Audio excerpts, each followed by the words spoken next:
combien coûte ou rapporte un mort du Covid? Alors c'est public. C'est tellement public, c'est qu'une enquête a été menée par des journalistes d'investigation de USA Today. Donc moi j'ai été récupérer l'information, j'ai effectivement pris contact avec ce journaliste-là pour m'assurer de la véracité de l'information. C'est différent d'un État par rapport à un autre. Le schéma est le suivant. Vous êtes identifié comme étant cas contact Covid, vous rentrez à l'hôpital reçoit $50. Dans cet état-là, dans l'autre, reçoit $100. Vous utilisez un respirateur. L'hôpital reçoit $300. Malheureusement, vous mourrez dans cet hôpital-là, l'hôpital reçoit $4000. Conclusion, pour vous, il y a eu euthanasie, on peut employer le mot? Je ne sais pas s'il y a eu euthanasie, mais en tous les cas, ce qui est prouvé, et ce que je sais, c'est qu'il y a eu une surenchère pour que l'hôpital se transforme en machine à cash. Ce qui veut tout dire. Et pardonnez-moi de vous poser la question, mais le public se pose. Vous parlez des États-Unis, mais en France?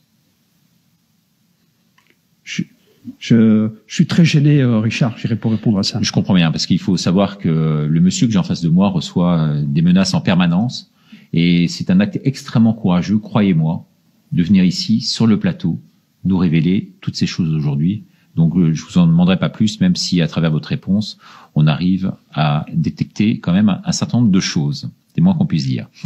Alors, autre révélation que vous faites dans le livre, sur les vaccins. Alors, sur les vaccins... Mais si oui. Excusez-moi, Richard, je souhaiterais revenir un peu sur les chiffres, parce que les chiffres sont parlants. Oui. D'accord. On entend parler, il y a 3000 morts, 4000 hospitalisations, des choses comme ça et autres. Concrètement, comment ça se passe? C'est quand même incroyable. Je dirais que, avant la Covid, un certificat de décès, avec une seule ligne, la cause de la mort. Je suis mort d'une overdose. Je suis mort, je dirais, du cancer, avec la définition de type de cancer. Je suis mort par arme à feu. Ça, c'était avant la Covid. Ils ont changé, le libellé.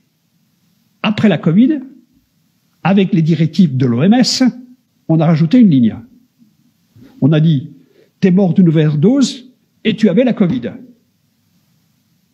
On est mort avec. Forcément. Mais on est mort d'une overdose. Et tu es mort effectivement de la Covid, et c'est marqué.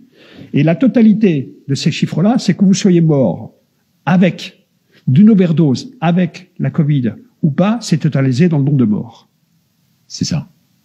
Donc ils ont fait gonfler les chiffres complètement arbitrairement. Donc on a fait gonfler les chiffres, et je vais aller même pire que ça, parce qu'il y a quand même des preuves que j'ai pu moi-même vérifier en me déplaçant dans certains hôpitaux. Dans certains hôpitaux, si une personne est mourante à l'étage où on traite de la Covid, dans son certificat de décès, il y aura marqué mort de la Covid. Mort Covid. Mort Covid. Mort Covid. Un suicidé et mort Covid. Alors qu'il était rentré, il est décédé d'un cancer. Mais il était sur un étage où effectivement il y avait le traitement des Covid, on était en train de faire des tests, il y avait des choses comme ça. Alors ça, effectivement, on va en reparler dans quelques instants quand il s'agira d'évoquer la communication en la matière. L'autre révélation, je le disais tout à l'heure, c'est sur les vaccins. Effectivement, on parle de vaccination, de taux de succès de tous ces vaccins qui sortent et que vous connaissez tous, hein, et les 3 ou 4 principaux qui sont sur le marché à l'heure actuelle en France. On parle d'un taux de succès dans la presse de 94-95%, ça marche très très bien. Alors vous avez des informations à nous livrer, parce qu'en fait, les chiffres qui sont avancés, on ne peut pas aujourd'hui les avoir, ils ne sont pas publics. Il faut quelqu'un comme vous qui connaisse par cœur et à un niveau incroyable la cybersécurité pour pouvoir les retrouver. Quels sont ces vrais chiffres? Patrick Joland.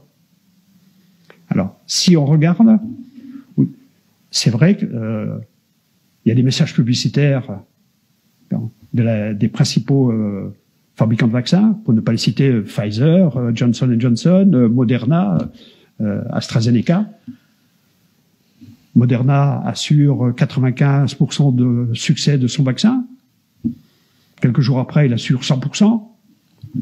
Johnson assure 90%. Moi, je veux bien.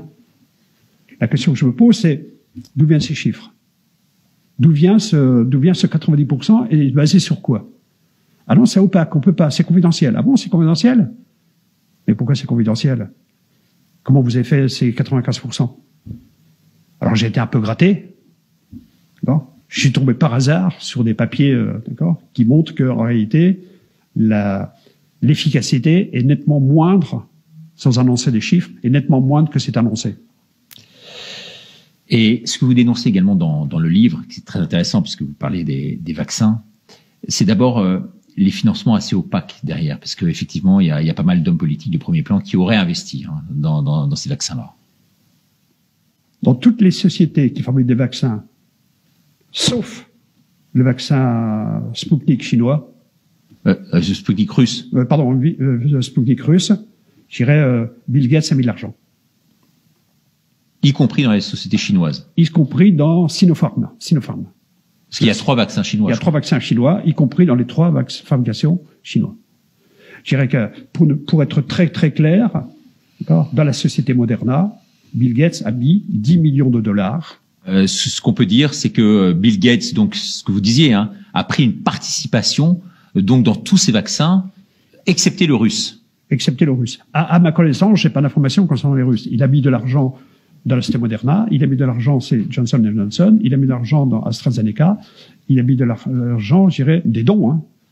Il a mis des dons, je dirais, dans les sociétés, au moins dans une société, je dirais, chinoise, là-dessus.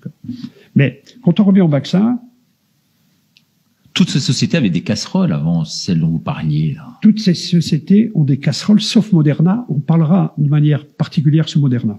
Alors, toutes les sociétés ont des casseroles. Si vous me posez la question, Richard, pourquoi tu ne fais pas vacciner, Patrick? Premièrement, c'est des sociétés, ce sont les seules sociétés qui fabriquent des produits sur lesquels elles ne sont pas responsables. Je me fais vacciner, j'ai un problème, je vais voir qui? Pas eux. Ils ne sont pas responsables. Je vais voir la communauté européenne qui, eux, va me rembourser.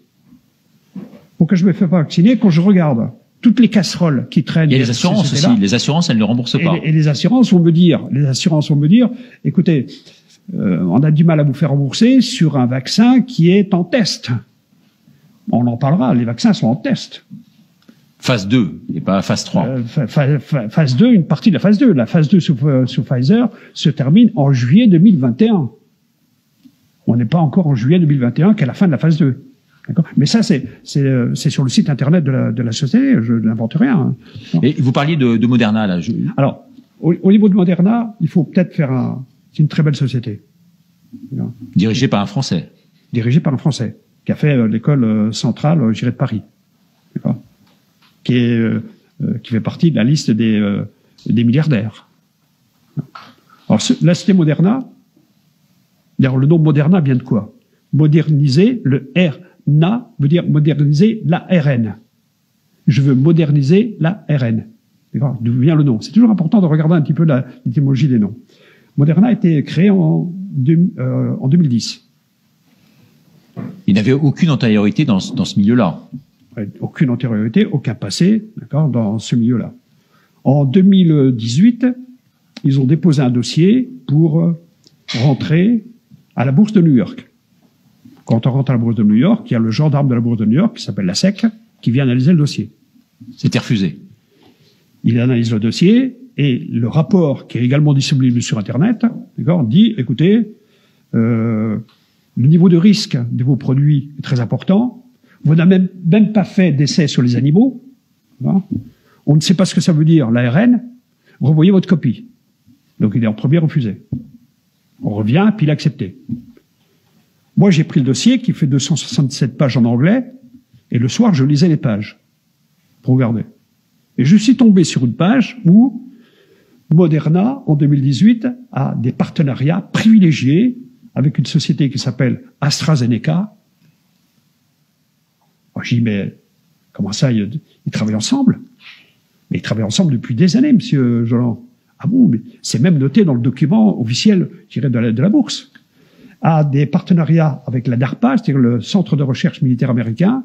Il y a des partenariats avec la fondation Bill Gates. Bill Gates et Melinda Gates. Et Melinda Gates.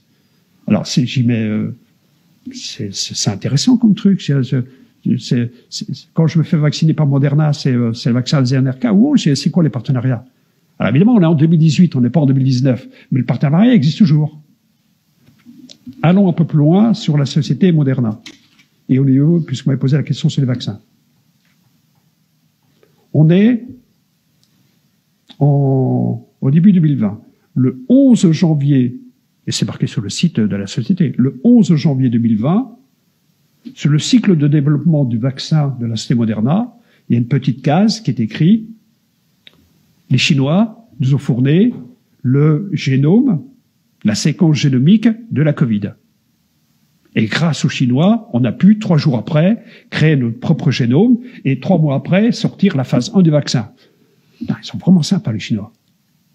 Ils sont vraiment très sympas. Ils leur ont donné comme ça, c'est un petit cadeau de bienvenue. C'est un petit cadeau de bienvenue, surtout que ils fabriquent eux-mêmes des vaccins. Hein. Donc ils sont quand même concurrents malgré tout, et donc ils livreraient à la concurrence la quintessence de leur savoir. C'est marqué sur leur site. C'est marqué sur leur site. Alors, et c'est toujours marqué sur leur site. Après, bon, le 11 janvier. Alors, j'ai dit le 11 janvier. Je regarde sur le site de l'OMS. Effectivement, c'est confirmé le 11 janvier.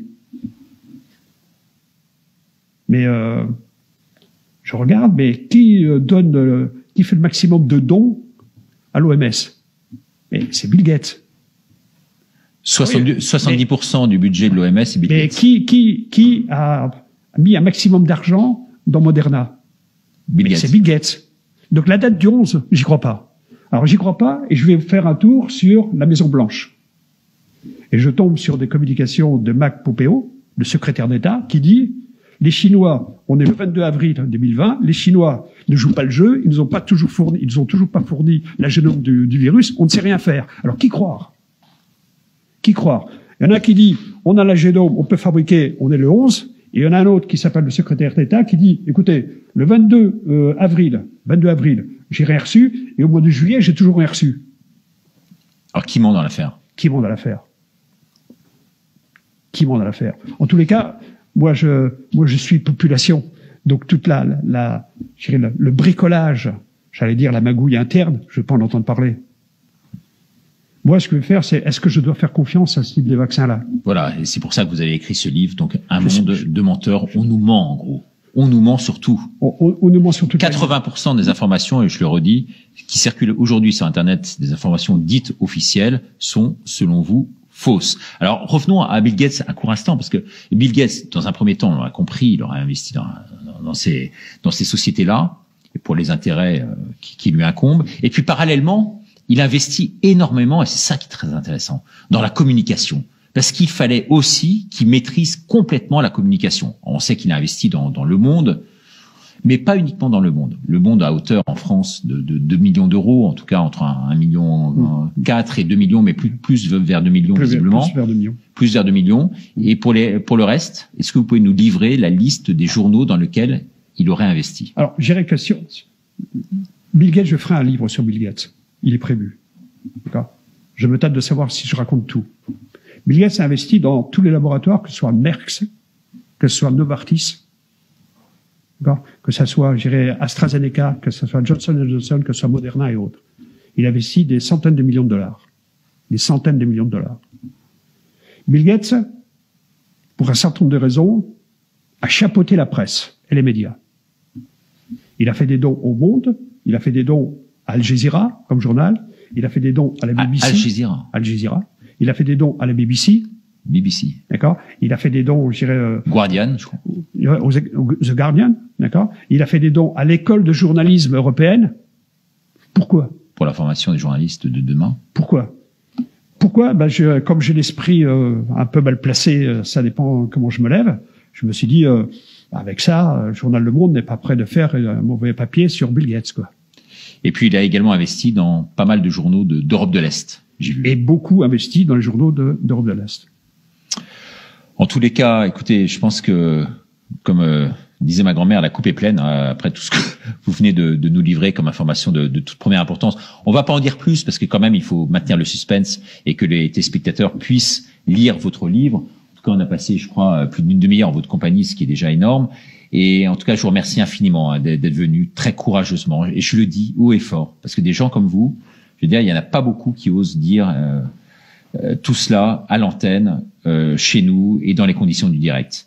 Et donc, effectivement, un monde de menteurs, la cybersurveillance au service de la vérité. Il n'y a pas que le Covid. Ce sera peut-être l'occasion de revenir sur cette chaîne ou sur une autre pour en parler. En tous les cas, merci infiniment d'être venu.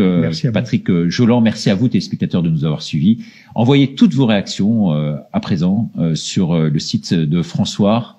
Et merci pour votre fidélité. Au revoir.